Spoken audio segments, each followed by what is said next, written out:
Well, the weather not doing anyone any favors as they make their way out west to Amherst, Massachusetts. 3.5 inches of snow won't keep the kids away here on Youth Day this evening at the Mullen Center as the Minutemen take on the Warriors for the second time this year. We welcome you inside the Mullen Center. Off of their big goalie shoulders. Puck is down, we're underway. UMass with their top line out there. More open ice on the bigger rink tonight.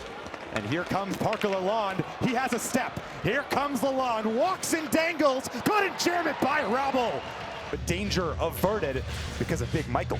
Now, it's a mishandle by Del Elche at the blue line, and got a guy in Lalonde, talented offensive player, getting all the way in deep. The former Brooks Bandit, which of course a lot of UMass fans know about that program, but instead of going backhand, last second he goes forehand. I don't know if he would have had the angle anyways because Rabel just does a great job of. And D'Angelo spins around at the half wall. And now D'Angelo has a man. Open is Yenchko and a save by Lundgren. It's Orovitz. Puts it through to the back post. They score.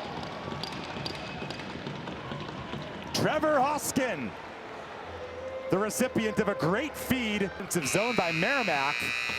And the Warriors will take a 1-0 road lead into the first intermissions. But then -10 in the late goings. And UMass wins the draw, slapped forward by Olvestad, and we're underway in period number 2. Into the slot it comes, and now a big hit by Hanrahan. Welcome to the Lumberyard. Take a look, though. Colston Hanrahan, I mean, he is just a hit machine. I mean, I grew up in East Longmeadow, Massachusetts. He grew up in Longmeadow. What do they got in the water over there? A lot of other teams did. They were active in that category. And this one kicked away. Here comes Jack Musa. One-on-one Musa dangles and couldn't get the shot on. Now he's took advantage. Now a toe drag Lalonde. In front save by Rabel. It was Pierre who found himself on the doorstep. And Rabel stood tall to send us to break. Volume chances favor UMass, quality chances favor Merrimack, and Pierre denied by the right leg of Larry Keenan. Time for one last shot perhaps, and they have a chance here. Saucered across D'Angelo, wrister, save Lundgren, they score!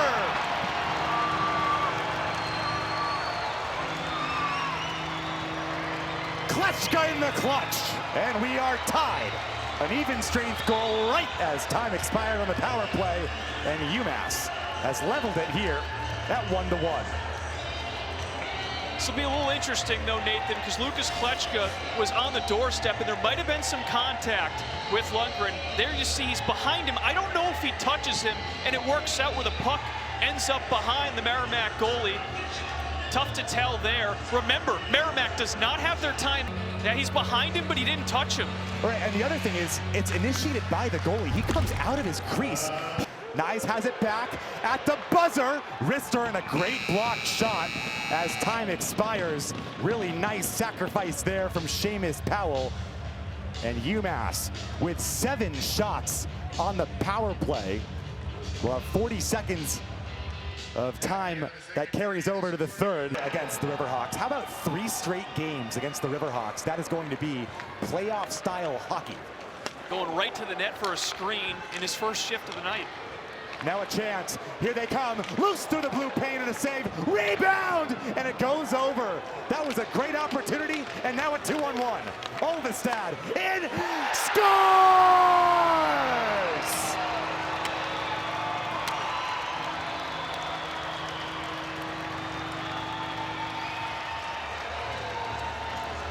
Oh, Captain!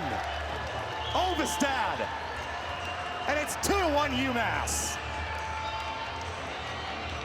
Well, the ice opened wide open after that. You see the chance for Hoskin looking for his second. Last second he tries to slide it across. Nick Pierre just a little bit late getting there. Rabel was out of sorts. The shot goes wide. The long rebound finds Olvestad, and he picks a corner. He was the distributor on the first goal and found Klechka on the rebound. This time he said, I'm taking it myself. Beats Lundgren clean on the glove side. How about the defenseman all weekend long? And Galanic wins the draw. Olvestad backhands it for Nestrasil, down to under a minute to go. And Larry Keenan from way downtown. Oh, baby!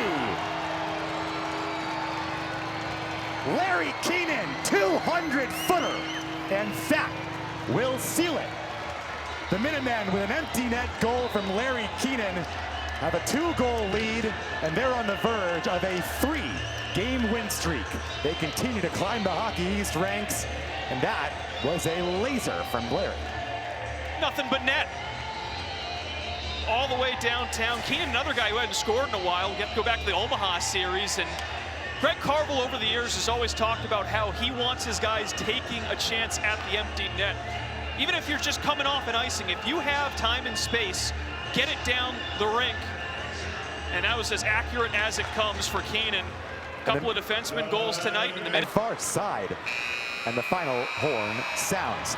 UMass with their first Hockey East sweep of the year. They've won 3 in a row, and they have now given up just 7 goals in their last 6 games. This team is lightning hot, and a big road series against UVM on the docket too.